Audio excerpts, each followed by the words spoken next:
जय गुरुदेव। एको सतगुरु प्रसाद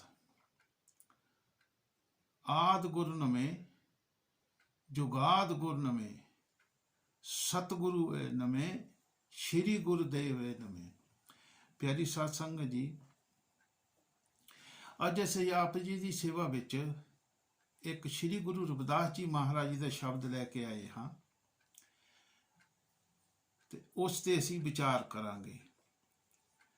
ते आप जी लिखते ने, जग में वेद वैद मानिए रे। ये दुनिया दे विच जिसले गुरु रविदास जी महाराज आए उस वेले दा वो अपना विचार दसदे ने भी इस जग दे विच जिन्ने भी लोग हैं वो वेदां नूं पढ़ना पढ़ाउणा इस जानी कि दुनिया चों मुक्ति का साधन समझते हैं। हुण सानूं ये समझना है भी असी मुक्ति कित्थे प्राप्त करनी आ, क्यों करनी है, कित्थे असी बैठे हाँ। ये सारी सृष्टि जिन्नी भी जो असी दुनिया दे विच देखते हाँ, निगाह मारते हाँ, ये सारी ही सृष्टि सच्चे पातशाह परमात्मा की बनाई हुई है। आप जी गुरु ग्रंथ साहब दे विच गुरु घर की बाणी है लिखते ने, एको अमर एका पातशाही जुग जुग सरकार बनाई है। वो कहते एको ही साडा पति परमात्मा है, उसने जुगां जुगां दे विच ओह कहते उन्हें सरकार बना के भेजते। वो सदा अटल वो पातशाह है, उसकी कोई बदली नहीं होंदी। हुण एक सारी सृष्टि है, पर ये कहते जिहड़ा तरलोकी है जिस दे विच असी बैठे हुए हैं, ये काल का देश है, काल नूं सपुरद किया होया, काल नूं इसका प्रबंध दिता होया है। प्यारी साध संगत जी, इस काल के देश विचों निकल के दयाल के देश विच जाण नूं असी मुक्ति आखते हैं। हुण सानूं अगे जाके समझाउणगे असी इत्थे आके की करते हैं। कहते इत्थे उस काल का राज है, काल ने इत्थे माया फैलाई हुई है। माया यानी कि काल की धर्म पत्नी जिसनों असी आखते वो है काल, और ये माया जो धर्म पत्नी है ये सतपुरुष दी पैदा की हुई ताकत है। हुण प्यारी साध संगत जी, आप जी लिखते ने, माई माया त्रै गुण पर सुत जमाया। ये दुनिया नूं चलाउण वास्ते उस माया ने की कहते जदों ओह माता बनी ते त्रै गुण पर सुत जमाया, यानी कि काल की औलाद उसने पैदा की। हुण कहते उन्हां विचों तिन्नां चों कहते चारे वेद ब्रह्मा नूं फरमाया। चारे वेद सिगे वो ब्रह्मा नूं दे दिते। हुण इत्थे दसदे ने जग में वेद वैद मानी। हुण वो जिहड़े वेद हन इस सृष्टि नूं चलाउण वास्ते वो संविधान है लिखिया होया भी इस सृष्टि दे विच जीव जिन्ने भी आए हुए हैं इन्हां नूं इत्थे दुनिया दे उत्ते खुश रखण वास्ते जां फसाई रखण वास्ते उन्होंने ये संविधान लिखिया होया।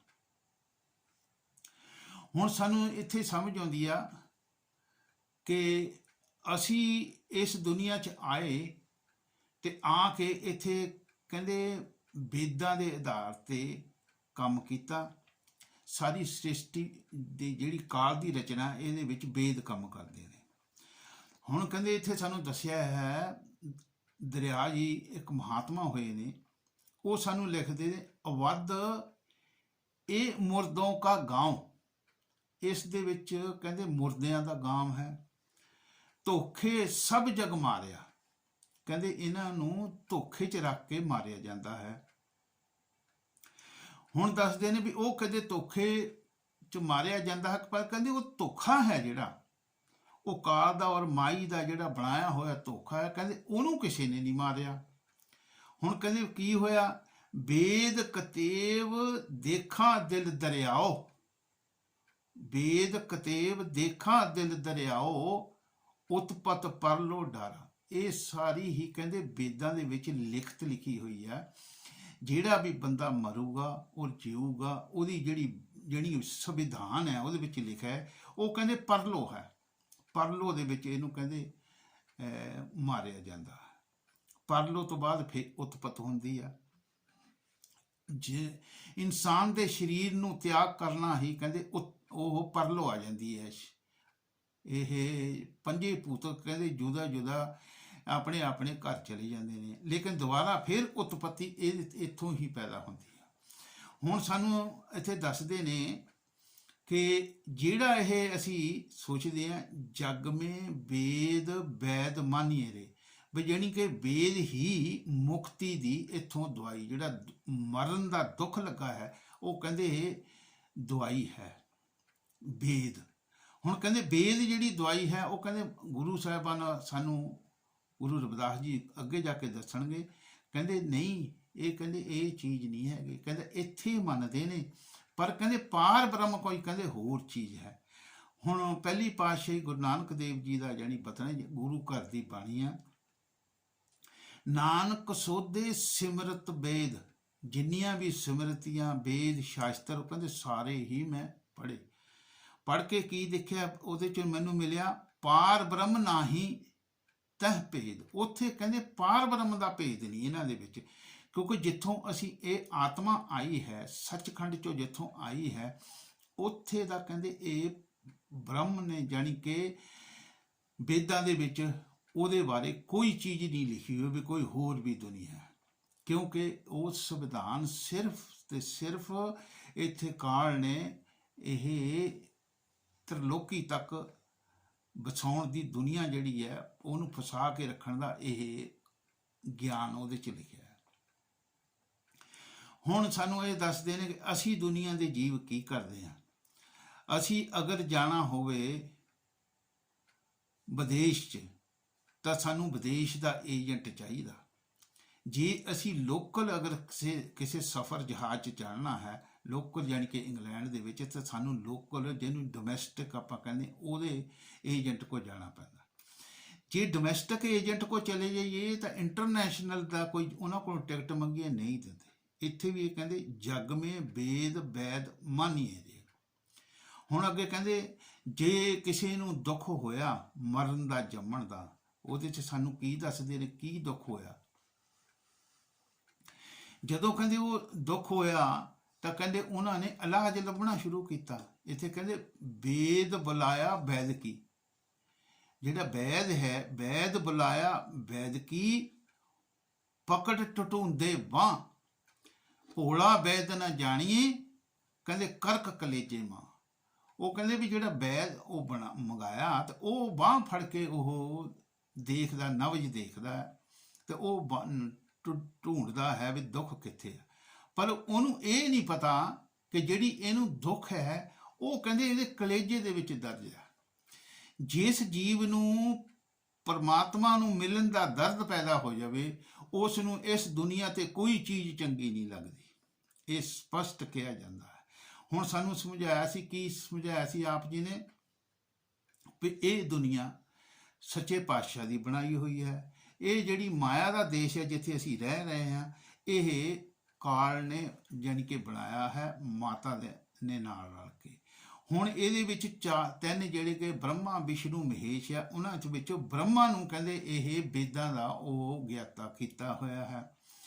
ਹੁਣ ਕਹਿੰਦੇ ਇਹ ਉਹਦੇ ਵਿੱਚ ਜੋ ਵੀ ਲਿਖਿਆ ਹੋਇਆ, ਜਿਹੜੇ ਜੀਵ ਉਸ ਦੇ ਵਿੱਚੋਂ ਪਾਰ ਬ੍ਰਹਮ ਜਾਣ ਜਾਣੀ ਕਿ ਏਕੋ ਅਮਰ ਏਕਾ ਪਾਤਸ਼ਾਹੀ ਨੂੰ ਮਿਲਣ ਦਾ ਸੋਚਦੇ ਨੇ, ਉਹ ਕਹਿੰਦੇ ਵੇਦਾਂ ਚੋਂ ਭੇਦ ਨਹੀਂ ਮਿਲੇਗਾ। ਹੁਣ ਆਪ ਜੀ ਨੇ ਜਗ ਮੇ ਵੇਦ ਵੈਦ ਮਾਨੀਏ, ਉਹ ਕਹਿੰਦੇ ਇਸ ਦੁਨੀਆ ਚੋਂ ਜਿਹੜੇ ਪਾਰ ਜਾਣ ਵਾਸਤੇ ਵੇਦਾਂ ਨੂੰ ਉਹ ਦਵਾਈ ਮੰਨਦੇ ਨੇ।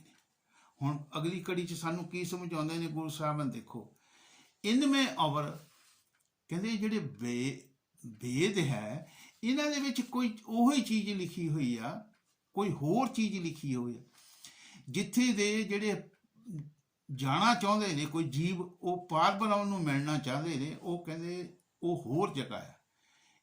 ਇਨਮੇ ਅਵਰ ਅਗੰਮ ਕੁਛ ਔਰ, ਇਹ ਕਹਿੰਦੇ ਇੱਥੇ ਦੁਨੀਆ ਦੀਆਂ ਇਹ ਰਹਿਣ ਫਸਣ ਵਾਸਤੇ ਇਹ ਚੀਜ਼ ਵੇਦਾਂ ਦੇ ਵਿੱਚ ਲਿਖਿਆ ਹੋਇਆ ਹੈ।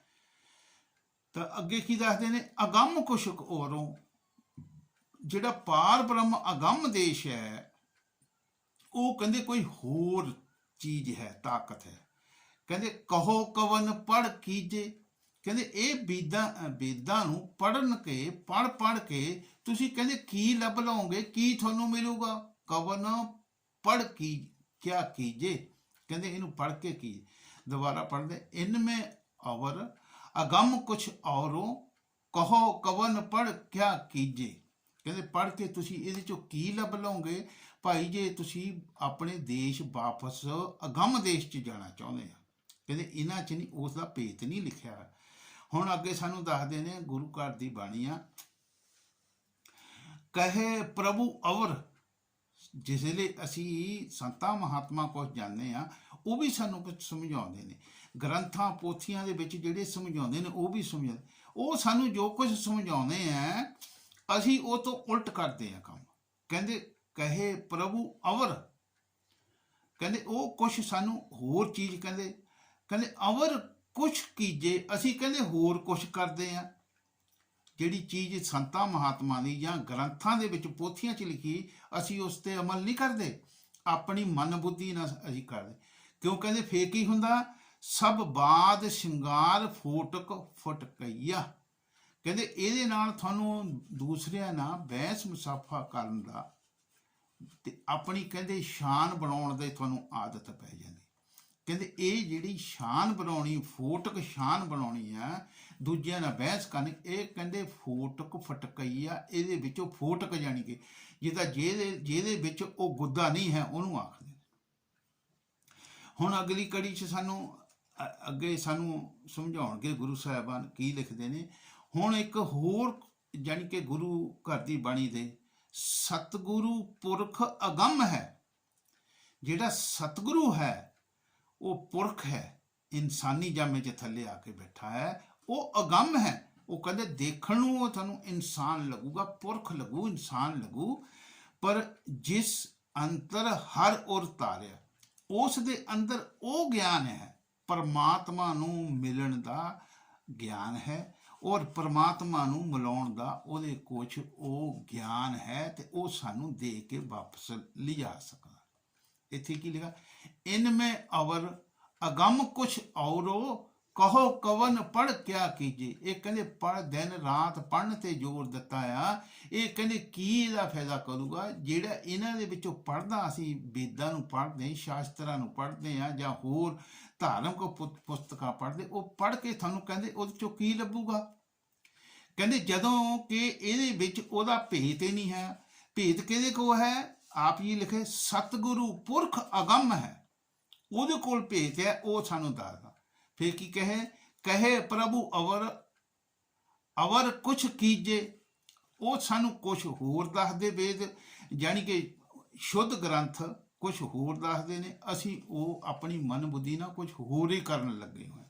ਇੱਥੇ ਸਾਨੂੰ ਫਿਰ ਇਸ ਤਰ੍ਹਾਂ ਸਮਝਾਉਂਦੇ ਨੇ ਆਪ ਜੀ। ਫਿਰ ਹੁਣ ਅਗਲੀ ਕੜੀ 'ਚ ਸਾਨੂੰ ਕੀ ਸਮਝਾਉਂਦੇ ਨੇ, ਇਸ 'ਤੇ ਅਸੀਂ ਵਿਚਾਰ ਕਰਦੇ ਹਾਂ। ਹੁਣ ਅੱਗੇ ਸਾਨੂੰ ਪਿੱਛੇ ਆਇਆ ਸੀਗਾ, ਇਨਮੇ ਅਵਰ ਅਗੰਮ ਕੁਛ ਔਰ ਉਹ ਕਹਿੰਦੇ ਕਹੋ ਕਵਨ ਪੜ੍ਹ ਕਿਆ ਕੀਜੇ। ਹੁਣ ਅਗਲੀ ਕੜੀ 'ਚ ਦੱਸਦੇ ਨੇ ਸਾਨੂੰ ਪੌਜਲ ਵਿਆਦ ਅਸਾਧ ਪਰਬਲ ਅਤ, ਕਹਿੰਦੇ ਪਰਮ ਪਥ ਨਾ ਗਈਏ, ਕਹਿੰਦੇ ਭਾਈ ਜਿੱਥੇ ਤੂੰ ਜਾਣਾ ਹੈ ਉਹ ਉਸ ਨੂੰ ਜਾਣ ਦੇ ਵਿੱਚ ਜਿਹੜੀ ਤੇਰੇ 'ਚ ਰਸਤੇ 'ਚ ਰੁਕਾਵਟ ਹੈ ਉਹ ਭਾਉ ਜਲ ਹੈ, ਜਿਹਨੂੰ ਕਹਿੰਦੇ ਆ ਪਰਸਲਾਤ। ਉਹ ਕਹਿੰਦੇ ਇਤਨੀ ਭਿਆਨਕ ਨਦੀ ਹੈ, ਉਹ ਜਿੱਥੋਂ ਪਾਰ ਕਰਕੇ ਤੁਸੀਂ ਜਾਣਾ ਹੈ। ਭੌਜਲ ਵਿਆਦ ਬੇਅੰਤ ਹੈ, ਅਸਾਧ ਜਿਹਨੂੰ ਸਾਧਿਆ ਨਹੀਂ ਜਾ ਸਕਦਾ। ਪਰਬਲ ਅਤ ਬਹੁਤ ਵੱਡਾ ਪਰਬਲ ਹੈ, ਜਾਣੀ ਕਿ ਤਾਕਤਵਰ ਹੈ। ਹੁਣ ਦੱਸਦੇ ਨੇ ਸਾਨੂੰ ਪਰਮ ਪੰਥ ਨਾ ਗਹੀਏ, ਕਹਿੰਦੇ ਤੁਸੀਂ ਉਸ ਪਰਮ ਪੰਥ ਨੂੰ ਜਿਤਨੀ ਦੇਰ ਗਹਿੰਦੇ ਨਹੀਂ, ਪ੍ਰਾਪਤ ਨਹੀਂ ਕਰਦੇ, ਤਾਂ ਕਹਿੰਦੇ ਉਹਨੂੰ ਤੁਸੀਂ ਪ੍ਰਾਪਤ ਨਹੀਂ ਕਰ ਸਕਦੇ। ਹੁਣ ਪਿਆਰੀ ਸਾਸਣੀ ਇੱਥੇ ਸਾਨੂੰ ਲਿਖਦੇ ਨੇ ਪਰਸਲਾਤ ਕਾ ਪੰਥ ਦੁਹੇਲਾ, ਜਿਹੜੇ ਕਹਿੰਦੇ ਪੁਰਸਲਾਤ ਜਾਂ ਪਹੁਜਲ ਆ, ਉਹਦਾ ਕਹਿੰਦੇ ਪੰਥ, ਉਹ ਰਾਸਤਾ ਬੜਾ ਕਹਿੰਦੇ ਔਖਾ ਹੈ, ਦੁਹੇਲਾ। ਇਹ ਗੁਰੂ ਰਵਿਦਾਸ ਜੀ ਮਹਾਰਾਜ ਜੀ ਲਿਖਦੇ ਨੇ, ਸੰਗ ਨਾ ਸਾਥੀ ਗਵਣ ਅਕੇਲਾ। ਭਾਈ ਜੇ ਤੂੰ ਉਧਰ ਨੂੰ ਜਾਣ ਦੀ ਕੋਸ਼ਿਸ਼ ਕਰੇ, ਤੇਰੇ ਨਾਲ ਸੰਗੀ ਤਾਂ ਸਾਥੀ ਤੂੰ ਕੀਤਾ ਨਹੀਂ, ਤੇ ਗਵਣ ਕਹਿੰਦੇ ਤੂੰ ਜਾਣਾ ਇਕੱਲੇ ਨੇ ਆ। ਇਸ ਕਰਕੇ ਸਾਨੂੰ ਸਮਝਾਉਂਦੇ ਵੀ ਉਹ ਬਹੁਤ ਮੁਸ਼ਕਿਲ ਹੈ ਪਰਸਲਾ। ਹੁਣ ਅੱਗੇ ਕਹਿੰਦੇ ਤੂੰ ਕੀ ਕੀਤਾ, ਕਹਿੰਦੇ ਇੱਥੇ ਆ ਕੇ ਕਾਮ ਕ੍ਰੋਧ ਲੋਭ ਮੋਹ ਹੰਕਾਰ ਦਾ ਜਿਹੜਾ ਤੂੰ ਕਰਮ ਇਕੱਠੇ ਕਰਕੇ ਭਿਆਨਕ ਨਦੀ ਦੇ ਵਿੱਚ ਆਪਣਾ ਬੇੜਾ ਤਾਰਨਾ ਹੈ ਜਾਂ ਲਾਉਣਾ ਹੈ ਪਾਰ ਜਾਣ ਵਾਸਤੇ, ਉਸ ਦੇ ਵਿੱਚ ਬਿਆਨ ਕਰਦੇ ਨੇ ਵੀ ਉਹ ਕੀ ਚੀਜ਼ ਹੈ। ਗੁਰੂ ਘਰ ਦੀ ਬਾਣੀ ਸਾਨੂੰ ਬਿਆਨ ਕਰਦੀ, ਬਿਖ ਬਿਹੋਦਾ ਲਾਦਿਆ, ਕਹਿੰਦੇ ਤੂੰ ਉਹ ਆਪਣਾ ਜਹਾਜ਼ ਲੱਦ ਲਿਆ, ਦੀਆ ਸਮੁੰਦ ਮਝਾਰ, ਉਸ ਸਮੁੰਦ ਦੇ ਵਿੱਚ ਤੂੰ ਲਾਤਾ ਜਿਹੜਾ ਬਹੁਤ ਭਿਆਨਕ ਹੈ। ਕੰਦੀ ਦਿਸ ਨਾ ਆਵਈ, ਉਹਦਾ ਕਹਿੰਦੇ ਕਿਨਾਰਾ ਕੋਈ ਨਹੀਂ ਦਿਸਦਾ, ਆਵਈ ਨਾ ਉਰ ਨਾ ਪਾਰ, ਕਹਿੰਦੇ ਨਾ ਉਸ ਦਾ ਉਰਲਾ ਕਿਨਾਰਾ ਦੀਦਾ ਨਾ ਪਾਰ। ਅਸੀਂ ਮੌਤ ਵੇਲੇ ਸਾਨੂੰ ਉਹਦੇ ਕਿਨਾਰੇ ਦਾ ਨਹੀਂ ਪਤਾ ਹੁੰਦਾ। ਕਾਮ ਕ੍ਰੋਧ ਲੋਭ ਮੋਹ ਹੰਕਾਰ ਨਾਲ ਕੀਤੇ ਹੋਏ ਜਿਤਨੇ ਵੀ ਕਰਮ ਹੈ, ਇਹ ਸਾਡੇ ਸਿਰ ਤੇ ਉੱਤੇ ਜਾ ਰਹੇ ਆ, ਅਸੀਂ ਹੋ ਜਾਣਾ। ਹੁਣ ਸਾਨੂੰ ਦੱਸਦੇ ਨੇ ਦੁਨੀਆ ਦੇ ਵਿੱਚ ਆ ਕੇ ਜੀਵ ਕੀ ਕਰਦਾ ਹੈ। ਗੁਰੂ ਰਵਿਦਾਸ ਜੀ ਮਹਾਰਾਜ ਸਮਝਾਉਂਦੇ ਨੇ, ਜਨਮ ਸਿਰਾਣੋ ਪੰਥ ਨਾ ਸਵਾਰਾ, ਕਹਿੰਦੇ ਸਾਰੀ ਉਮਰ ਤੂੰ ਆਪਣੇ ਜਿਹੜਾ ਜਨਮ ਹੈ ਇਹ ਲਾਤਾ ਕਾਹਦੇ ਵਿੱਚ, ਕਹਿੰਦੇ ਦੁਨੀਆ ਦੇ ਇੱਥੇ ਕੰਮ ਕਰਨ 'ਚ, ਉਹਦੇ 'ਚ। ਇਸ ਕਰਕੇ ਉਹਨਾਂ ਨੇ ਲਿਖਿਆ ਸੀਗਾ ਸਾਨੂੰ ਕਿ ਜਿਹੜੇ ਹੈ ਨਾ, ਇਹ ਜਿਹੜੀ ਦੁਨੀਆ ਹੈ, ਇਹ ਦੁਨੀਆ ਦੇ ਵਿੱਚ ਰਹਿਣ ਵਾਸਤੇ ਤੂੰ ਜਿੱਥੇ ਪੱਕਾ ਨਹੀਂ ਸੀ ਰਹਿਣਾ, ਉੱਥੇ ਤੂੰ ਕਦੇ ਸਾਰੇ ਜਨਮ ਗਵਾਤਾ। ਜਨਮ ਸਰਾਣੋ ਪੰਥ ਨਾ ਸਵਾਰਾ, ਕਹਿੰਦੇ ਭਾਈ ਜਿੱਥੇ ਤੂੰ ਜਾਣਾ ਸੀ, ਜਿਹੜੇ ਪੰਥ 'ਚੋਂ ਤੂੰ ਆਇਆ ਹੈ, ਉੱਥੇ ਦਾ ਬਾਜੀ ਤੈਨੂੰ ਸੋਚਿਆ ਨਹੀਂ।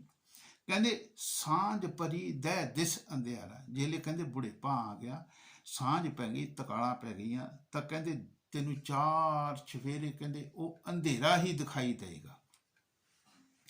ਹੁਣ ਸਾਨੂੰ ਇਹ ਸਮਝਾਉਂਦੇ ਨੇ, ਕੀ ਲਿਖਿਆ ਸੀ ਆਪ ਜੀ ਨੇ, ਭੌਜਲ ਵਿਆਦ ਅਸਾਧ ਪਰਬਲ ਅਤ, ਕਹਿੰਦੇ ਉਹ ਬਹੁਤ ਮੁਸ਼ਕਲ ਜਗ੍ਹਾ ਹੈ ਜਿੱਥੋਂ ਦੀ ਤੁਸੀਂ ਜਾਣਾ ਹੈ।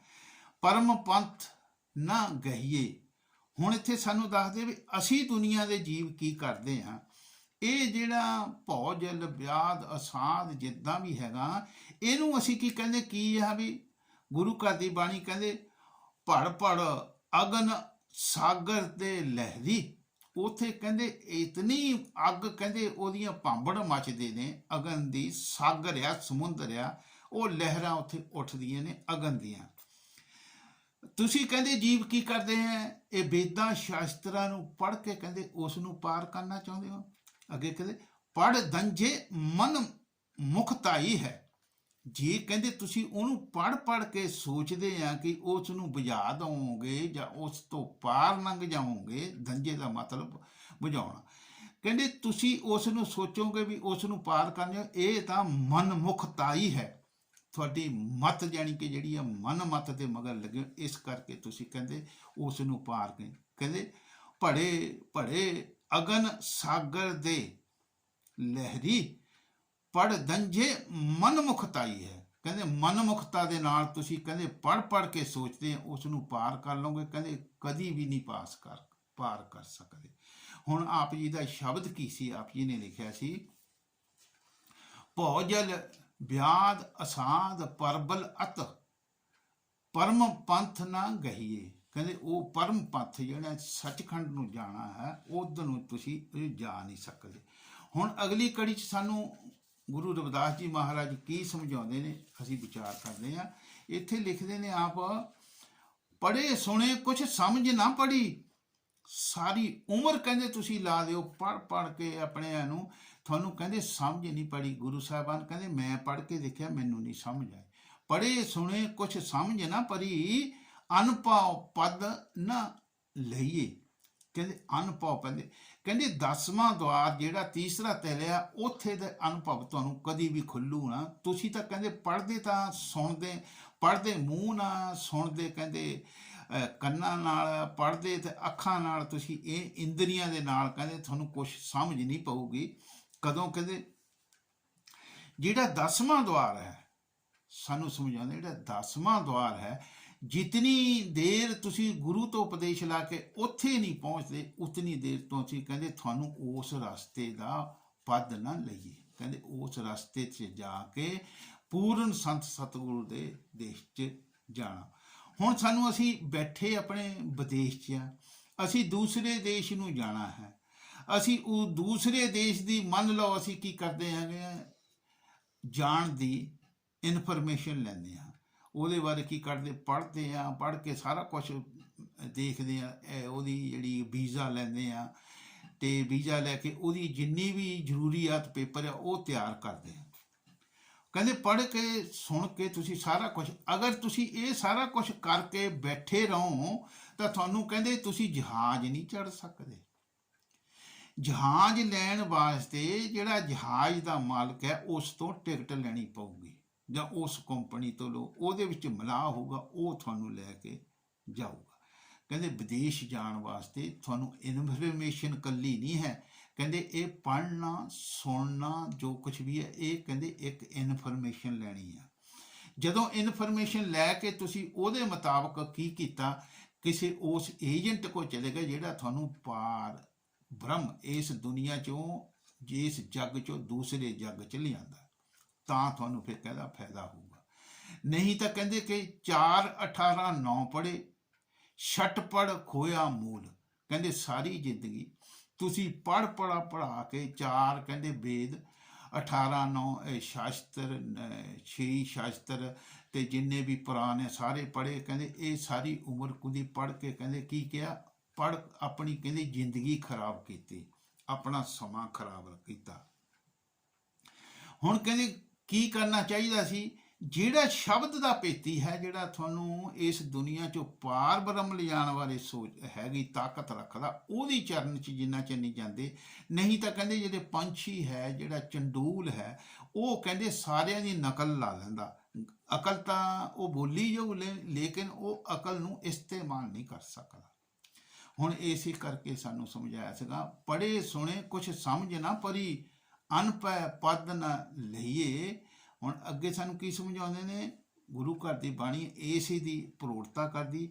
ਵੇਦ ਪੁਰਾਣ ਕਥੇ ਸੁਣ ਹਾਰੇ ਮੁਨੀ ਅਨੇਕਾ। ਵੇਦਾਂ ਨੂੰ ਪੜ੍ਹਿਆ, ਪੁਰਾਣਾਂ ਨੂੰ ਪੜ੍ਹਿਆ, ਕਥਾ ਕੀਤੀਆਂ, ਸੁਣੇ ਚੰਗੀ ਸੁਣੀਆਂ ਵੀ, ਕਹਿੰਦੇ ਹਾਰੇ ਉਹ ਪਾਰ ਬ੍ਰਹਮ ਜਾਣੀ ਕਿ ਜਾਣ ਲਈ ਉਹਨਾਂ ਨੂੰ ਕਹਿੰਦੇ ਰਸਤਾ ਨਹੀਂ। ਮੁਨੀ ਅਨੇਕਾਂ, ਇੱਕ ਨਹੀਂ ਅਨੇਕਾਂ, ਜਿਨ੍ਹਾਂ ਨੇ ਆਪਣੀ ਜ਼ਿੰਦਗੀ ਸਾਰੀ ਹੀ ਕਹਿੰਦੇ ਇਸ ਕੰਮ 'ਚ ਲਾਤੀ, ਉਹ ਕਹਿੰਦੇ ਹਾਰ ਗਏ। ਹੁਣ ਸਾਨੂੰ ਦੱਸਦੇ ਨੇ ਵੀ ਹਾਰੇ ਉਹ ਕਿੱਦਾਂ, ਕਹਿੰਦੇ ਮਨਮੁਖ ਕਥਨੀ ਹੈ, ਮਨਮੁਖ ਬੋਲਦੇ ਹੈ, ਕਹਿੰਦੇ ਪੜ੍ਹਦੇ ਆ, ਕਥਨੀ ਹੈ, ਕਥਨੀ ਯਾਨੀ ਕਿ ਜ਼ੁਬਾਨ ਦੇ ਨਾਲ ਅਸੀਂ ਗੱਲਾਂ ਜ਼ਰੂਰ, ਪਰ ਰਹਿਤ ਨਾ ਹੋਈ। ਉਹਨਾਂ ਨੂੰ ਉੱਥੇ ਜਾਣ ਦਾ ਤਰੀਕਾ ਨਹੀਂ, ਰਹਿਤ ਨਾ ਹੋਈ, ਨਵ ਭੂਲੇ ਥਾਉ ਨਾ ਕੋਈ। ਜਿਹੜਾ ਨਾਮ ਹੈ, ਜਿਹੜਾ ਨਾਮ ਦਾ ਜਹਾਜ਼ ਹੈ, ਜਿਹਦੇ ਕੋਲ ਉਹ ਤਾਕਤ ਹੈ, ਅਸੀਂ ਉਹਦੇ ਚਰਨਾਂ 'ਚ ਨਹੀਂ ਆਏ, ਅਸੀਂ ਨਾਮ 'ਚੋਂ ਆਏ ਸੀ, ਨਾਮ ਨੂੰ ਭੁੱਲੇ ਹੋਏ ਹਾਂ। ਇਸ ਕਰਕੇ ਕਹਿੰਦੇ ਹੁਣ ਮਨਮੁਖ ਬਣ ਗਏ। ਮਨਮੁਖ ਕਥਨੀ ਹੈ ਪਰ ਰਹਿਤ ਨਾ ਹੋਈ, ਨਾਮੋਂ ਭੁੱਲਾ ਥਾਉ ਨਾ ਕੋਈ। ਇਹ ਸਾਨੂੰ ਸਮਝਾਉਣੇ, ਨਾਮ ਤੋਂ ਭੁੱਲਾ ਉਹਨੂੰ ਮੁੜ ਕੇ ਥਾਂ ਨਹੀਂ ਮਿਲਦੀ। ਹੁਣ ਪਿਆਰੀ ਸਾਧ ਸੰਗਤ ਜੀ, ਗੁਰੂ ਸਾਹਿਬਾਨ ਨੇ, ਗੁਰੂ ਰਵਿਦਾਸ ਜੀ ਮਹਾਰਾਜ ਸਾਨੂੰ ਕੀ ਦੱਸਿਆ ਸੀ, ਪੜ੍ਹੇ ਸੁਣੇ ਕੁਛ ਸਮਝ ਨਾ ਪਰੀ, ਅਨਭਉ ਪਦ ਨਾ ਲਈਏ। ਕਹਿੰਦੇ ਅਨਭਉ ਪਦ ਨਹੀਂ ਲੈਂਦੇ, ਪੜ੍ਹੇ ਸੁਣਨਾ ਜਿੰਨਾ ਮਰਜ਼ੀ ਤੁਸੀਂ ਪੜ੍ਹ ਲਓ, ਗ੍ਰੰਥ ਪੜ੍ਹ ਲਓ, ਦਿਨ ਰਾਤ ਪੜ੍ਹਦੇ ਰਹੋ, ਕਹਿੰਦੇ ਉਹਨਾਂ ਦੇ ਵਿੱਚ ਤੁਹਾਨੂੰ ਕਰੇ। ਹੁਣ ਅੱਗੇ ਸਾਨੂੰ ਗੁਰੂ ਜੀ ਸਾਨੂੰ ਕੀ ਸਮਝਾਉਂਦੇ, ਗੁਰੂ ਰਵਿਦਾਸ ਜੀ ਆਪ ਜੀ ਲਿਖੇ, ਚੱਖ ਵਿਹੂਣ ਕਤਾਰ ਚਲਤ ਹੈ, ਤਿੰਨ ਅੱਖ ਭੁਜ ਦੀਜੇ। ਕਹਿੰਦੇ ਚੱਖ, ਇਹ ਤਾਂ ਕਹਿੰਦੇ ਉਹ ਗੱਲ ਹੋ ਗਈ ਜਿੱਦਾਂ ਅੰਨੇ ਬੰਦੇ ਉਹ ਕਤਾਰ 'ਚ ਚੱਲਦੇ ਤਾਂ ਇੱਕ ਦੂਸਰੇ ਦੀ ਕਹਿੰਦੇ ਤਿੰਨ ਅੱਖ ਭੁਜ, ਅੱਖਾਂ ਦੇ ਤਾਂ ਹੈ ਨਹੀਂ, ਉਹਨੂੰ ਭੁਜਾ, ਇੱਕ ਦੂਸਰੇ ਦੀ ਬਾਂਹ ਫੜ ਕੇ ਜਾਂ ਮੋਢਾ ਫੜ ਕੇ ਉਹ ਤੁਰੇ ਰਹਿੰਦੇ ਆ। ਚੱਖ ਵਿਹੂਣ ਕਤਾਰ ਚਲਤ ਹੈ, ਤਿੰਨ ਅੱਖ ਭੁਜ ਤੀਜੇ। ਉਹ ਕਹਿੰਦੇ ਤੁਰਿਓ ਤਾਂ ਹੈ। ਹੁਣ ਜਿੱਦਾਂ ਕਹਿੰਦੇ ਪੜ੍ਹੀ ਜਾਂਦੇ ਉਹ ਇੱਕ ਦੂਸਰੇ ਦੇ ਮਗਰ ਲੱਗੇ, ਉਹ ਕੋਈ ਸੋਚ ਵਿਚਾਰ ਨਹੀਂ ਕਰਦਾ, ਕਿਸੇ ਅੱਖਾਂ ਵਾਲੇ ਨੂੰ ਨਹੀਂ ਲੱਭਦਾ। ਜਿਹਨੇ ਉੱਥੇ ਜਾ ਕੇ ਪਹੁੰਚਿਆ ਹੋਵੇ ਤਾਂ ਉਹਨੂੰ ਕਹਦੇ। ਹੁਣ ਇੱਥੇ ਸਾਨੂੰ ਕੀ ਦੱਸਦੇ ਨੇ, ਕਬੀਰ ਇਹ ਸੰਸਾਰ ਹੈ ਆਂਧਲਾ, ਜੈਸੀ ਅੰਧੀ ਗਾਏ, ਬਛੜਾ ਸਾਸੋਂ ਮਰ ਗਿਆ, ਉਂਭੀ ਚਾਮ ਚਟਾਏ। ਹੁਣ ਕਹਿੰਦੇ ਗਾਂ ਅੰਨੀ ਆ, ਉਹ ਕਹਿੰਦੇ ਅੰਨੀ ਨਹੀਂ ਹੈ, ਵੈਸੇ ਦੀਦਾ ਹੈ, ਉਹ ਆਪਣੇ ਬੱਚੇ ਦੇ ਮੋਹ ਦੇ ਵਿੱਚ ਅੰਨੀ ਹੋ ਗਈ ਸੀ, ਜਾਣੀ ਕਿ ਉਹਨੂੰ ਮੋਹ ਨੇ ਅੰਨਾ ਕਰ ਦਿੱਤਾ। ਉਹ ਜਿਹੜੇ ਬੱਚਾ ਮਰ ਗਿਆ, ਹੁਣ ਬੱਚੇ ਦੇ ਮੋਹ ਦੇ ਵਿੱਚ ਉਹ ਦੁੱਧ ਨਹੀਂ ਦਿੰਦੀ, ਤਾਂ ਉਹ ਜਿਹੜਾ ਉਹਦਾ ਖਲੜੀ ਆ ਉਹਦੇ ਵਿੱਚ ਘਾਹ ਫੂਸ ਜਾਣੀ ਕਿ ਭਰ ਕੇ ਉਹਦੇ ਮੋਹਰੇ ਸੱਟ ਦਿੰਦੇ। ਕਦੋਂ? ਜਦੋਂ ਉਸ ਤੋਂ ਦੁੱਧ ਲੈਣਾ ਹੁੰਦਾ। ਤਾਂ ਉਹ ਕੀ ਕਰਦੀ ਹੈ, ਉਹ ਬਛੜੇ ਦੀ ਖਲ ਨੂੰ ਚੱਟ ਕੇ ਉਹਨਾਂ ਨੂੰ ਦੁੱਧ ਦੇ ਦਿੰਦੀ ਹੈ, ਪ੍ਰਾਪਤ ਕਰਦੇ ਆ ਉਹ। ਇਸੇ ਕਰਕੇ ਕਬੀਰ ਇਹ ਸੰਸਾਰ ਹੈ ਆਂਧਲਾ, ਜੈਸੀ ਅੰਧੀ ਗਾਏ, ਬਛੜਾ ਸਾਸੋਂ ਮਰ ਗਿਆ। ਜਿਹੜੀ ਕਹਿੰਦੇ ਉਹ ਬੱਚੇ ਦੇ ਜਾਨ ਸੀਗੀ ਉਹ ਤਾਂ ਮਰ ਗਈ ਆ। ਕਹਿੰਦੇ ਹੁਣ ਉਹਦੀ ਜਿਹੜੀ ਖਲ ਨੂੰ, ਚਮੜੀ ਨੂੰ ਕਹਿੰਦੇ ਤੁਸੀਂ ਚੱਟ ਕੇ ਉਹ ਜਿਹੜੀ ਗਾਂ ਆ ਉਸ ਨੂੰ ਦੁੱਧ ਦੇ। ਸਾਨੂੰ ਗੁਰੂ ਸਾਹਿਬਾਨ ਨੇ ਗ੍ਰੰਥ ਸਾਹਿਬ ਲਿਖ ਕੇ ਦਿੱਤੇ, ਵੇਦ ਸ਼ਾਸਤਰ ਲਿਖ ਕੇ ਦਿੱਤੇ, ਉਹ ਜਦੋਂ ਆਪ ਬੈਠੇ ਸੀ। ਲੇਕਿਨ ਅਸੀਂ ਗੁਰੂ ਸਾਹਿਬਾਨ ਨੂੰ ਭੁੱਲ ਗਏ ਆ। ਜੋ ਉਹਨਾਂ ਦੀ ਲਿਖੀ ਹੋਈ ਕਿਤਾਬਾਂ ਪੁਸਤਕਾਂ ਨੇ, ਉਸ ਨੂੰ ਅਸੀਂ ਪੜ੍ਹ ਕੇ ਸੋਚਦੇ ਅਸੀਂ ਚਲੇ ਜਾਵਾਂਗੇ, ਉਸ ਪਾਰ ਬ੍ਰਹਮ 'ਚ ਚਲੇ ਜਾਵਾਂਗੇ। ਕਹਿੰਦੇ ਇਸ ਤਰ੍ਹਾਂ ਨਹੀਂ ਹੋ ਸਕਦਾ। ਹੁਣ ਅਗਲੀ ਅੱਧੀ ਕੜੀ 'ਚ ਸਾਨੂੰ ਕੀ ਸਮਝਾਉਂਦੇ ਨੇ, ਕਹੋ ਰਵਿਦਾਸ ਵਿਵੇਕ ਤਤ ਬਿਨ। ਭਾਈ ਜਿਤਨੀ ਦੇਰ ਪਾਰ ਬ੍ਰਹਮ 'ਚੋਂ ਕੋਈ ਤਾਕਤ ਜਿਹੜੀ ਆ ਰਹੀ ਹੈ, ਜਿਤਨੀ ਦੇਰ ਉਸ ਨੂੰ ਨਹੀਂ ਪਕੜਦੇ, ਕਹੋ ਰਵਿਦਾਸ ਵਿਵੇਕ ਤਤ ਬਿਨ ਸਭ ਮਿਲ ਗਰਤ ਪਰੀਜੇ। ਕਹਿੰਦੇ ਸਾਰੀ ਸ੍ਰਿਸ਼ਟੀ ਦੇ ਜੀਵ ਹੈ, ਅਗਰ ਆਪਣੀ ਮਨ ਬੁੱਧੀ ਨਾਲ ਇਹ ਕਾਰਜ ਕਰਦੇ ਰਹੇ ਅੰਨ੍ਹਿਆਂ, ਕਹਿੰਦੇ ਤਾਂ ਉਹ ਪਾਰ ਨਹੀਂ ਹੋ ਸਕਦੇ। ਜਿਤਨੀ ਦੇਰ ਕਹਿੰਦੇ ਉਹ ਪਾਰ ਬ੍ਰਹਮ ਤੋਂ ਜਿਹੜੀ ਤਾਕਤ ਸ਼ਬਦ ਆ ਰਿਹਾ, ਜਿਸ ਨੂੰ ਉਹ ਜਿੰਨੀ ਦੇਰ ਉਸ ਨੂੰ ਨਹੀਂ ਪਕੜਦੇ, ਤਾਂ ਕਹਿੰਦੇ ਫਿਰ ਤੁਹਾਡਾ ਜਾਣੀ ਕਿ ਪਾਰ ਅਤਾਰਾ ਨਹੀਂ ਹੋਣਾ। ਸਭ ਮਿਲ ਗਰਤ ਪਰੀਜੇ। ਇੱਥੇ ਸਾਨੂੰ ਸਮਝਾਉਂਦੇ ਨੇ ਕਈ ਲੋਕ, ਜਾਨ ਬੂਝ ਵਿਛ ਖਾਏ ਰੇ, ਅੰਧੇ ਹਾਥ ਦੇਖਤ ਹੀ ਕੂਵੇ ਪੜੇ, ਅੰਧਾ ਸਾਥ। ਕਹਿੰਦੇ ਜਾਣ ਬੁੱਝ ਕੇ ਸਾਨੂੰ ਅਕਲ ਵੀ ਹੈ ਅਸੀਂ, ਲੇਕਿਨ ਦੂਸਰਿਆਂ ਦੀਆਂ ਗੱਲਾਂ ਤੇ ਯਕੀਨ ਕਰਕੇ ਪੜ ਕੇ ਸੋਚਦੇ ਹਾਂ ਵੀ ਅਸੀਂ ਕਹਿੰਦੇ ਉਹ ਤਾਂ ਅੰਨਾ ਸੀ, ਉਹਦਾ ਹੱਥ ਪੜਿਆ। ਕਹਿੰਦੇ ਤੁਸੀਂ ਤਾਂ ਸੋਚ ਲਓ। ਕਹਿੰਦੇ ਅੰਧੇ ਹਾਥ, ਖੂਹ ਦੇ ਵਿੱਚ ਨਾ ਡਿੱਗੋ, ਤੇ ਕਹਿੰਦੇ ਆਪਣਾ ਬਚਾਓ ਕਰ ਲਓ। ਹੁਣ ਆਪ ਜੀ ਲਿਖਦੇ ਨੇ, ਕਹੇ ਰਵਿਦਾਸ ਬਿਮਲ ਵਿਵੇਕ ਸੁਖ, ਸਹਿਜ ਸਰੂਪ ਸੰਭਾਲਾ। ਉਹ ਕਹਿੰਦੇ ਜਿਤਨੀ ਦੇਰ ਉਹ ਸਹਿਜ ਸਰੂਪ ਥੱਲੇ ਗੁਰੂ ਜਿਹੜਾ ਬੈਠਾ ਹੈ, ਉਸ ਦੇ ਸਰੂਪ ਨੂੰ ਨਹੀਂ ਤੁਸੀਂ ਜਾ ਕੇ ਮਿਲਦੇ, ਉਸ ਦੇ ਨਾਲ ਤੁਸੀਂ ਗੱਲਬਾਤ ਨਹੀਂ ਕਰਦੇ, ਉਤਨੀ ਤੇ ਕਦੇ ਬਿਮਲ ਵਿਵੇਕ ਸੁਖ ਕਦੀ ਤੁਹਾਨੂੰ ਪ੍ਰਾਪਤ ਨਹੀਂ ਹੋ ਸਕਦਾ। ਕਹੋ ਰਵਿਦਾਸ ਬਿਮਲ ਵਿਵੇਕ ਸੁਖ, ਸਹਿਜ ਸਰੂਪ ਸੰਭਾਲਾ। ਉਹ ਜਿਤਨੀ ਦੇਰ ਤੁਸੀਂ ਉਸ ਨੂੰ ਮਿਲਦੇ ਨਹੀਂ, ਉਤਨੀ ਦੇਰ ਨਹੀਂ। ਹੁਣ ਪਿਆਰੀ ਸਤਸੰਗ ਜੀ, ਫਿਰ ਜਦੋਂ ਕਹਿੰਦੇ ਗੁਰੂ ਸਾਹਿਬਾਨ ਦਾ ਜਦੋਂ ਸੁੱਖ ਮਿਲ ਗਿਆ, ਪ੍ਰੇਮ ਪੰਥ ਕੀ ਪਾਲ ਕੀ, ਰਵਿਦਾਸ ਬੈਠਿਓ ਆਏ, ਸਾਚੇ ਸਵਾਮੀ ਮਿਲਨ ਕਾ ਆਨੰਦ ਕਿਹੋ ਨਾ ਜਾਏ। ਉਹ ਕਹਿੰਦੇ ਸਵਾਮੀ ਜਿਹੜੇ ਅੰਦਰ ਸਰੂਪ ਪ੍ਰਗਟ ਹੋ ਗਿਆ, ਕਹਿੰਦੇ ਉਸ ਦਾ ਕਹਿੰਦੇ ਮੈਂ ਹੁਣ ਬਿਆਨ ਨਹੀਂ ਕਰ ਸਕਦਾ, ਜੋ ਕਹਿੰਦੇ ਮੈਨੂੰ ਸੁੱਖ ਹੋਇਆ। ਹੁਣ ਪਿਆਰੀ ਸਤਸੰਗੀ, ਅੱਜ ਤਾਂ ਅਸੀਂ ਸ਼ਬਦ ਲੈ ਕੇ ਆਏ ਸੀਗੇ, ਇਹ ਗੁਰੂ ਗ੍ਰੰਥ ਸਾਹਿਬ ਦੇ ਵਿੱਚ ਦਰਜ ਨਹੀਂ ਹੈ, ਅਸੀਂ ਬਾਹਰੋਂ ਬਾਣੀ ਚੋਂ ਲਿਆ ਹੈ, ਗੁਰੂ ਰਵਿਦਾਸ ਜੀ ਮਹਾਰਾਜ ਜੀ ਦੀ। ਤੋ ਅਸੀਂ ਇਹ ਸ਼ਬਦ ਦੀ ਵਿਆਖਿਆ ਆਪਣੀ ਤੁਸ਼ ਬੁੱਧੀ ਨਾਲ ਕੀਤੀ ਹੈ। ਤੋ ਜਿਹੜੇ ਸੱਜਣ ਇਸ ਨੂੰ ਲਾਈਕ ਕਰਦੇ ਨੇ, ਉਹ ਫੇਸਬੁੱਕ 'ਤੇ ਇਸ ਨੂੰ ਕੀ ਕਰਨ, ਸ਼ੇਅਰ ਕਰਨ। ਅਗਰ YouTube 'ਤੇ ਦੇਖਦੇ, ਅਸੀਂ YouTube ਔਰ ਫੇਸਬੁੱਕ ਦੋਨਾਂ 'ਤੇ ਪਾਉਂਦੇ ਹਾਂ। ਅਗਰ YouTube 'ਤੇ ਦੇਖਦੇ ਹਾਂ ਤਾਂ ਉਸ ਨੂੰ ਸਬਸਕ੍ਰਾਈਬ ਕਰੋ। ਤਾਂ ਅਗਰ ਕੋਈ ਸਾਤੋਂ ਭੁੱਲ ਚੁੱਕ ਹੋਈ ਹੋਵੇ ਤਾਂ ਅਸੀਂ ਉਸ ਦੇ ਮਾਫੀ ਦੇ ਜਾ ਸਕੇ। ਹਾਂ, ਤੇ ਜੈ ਗੁਰਦੇਵ।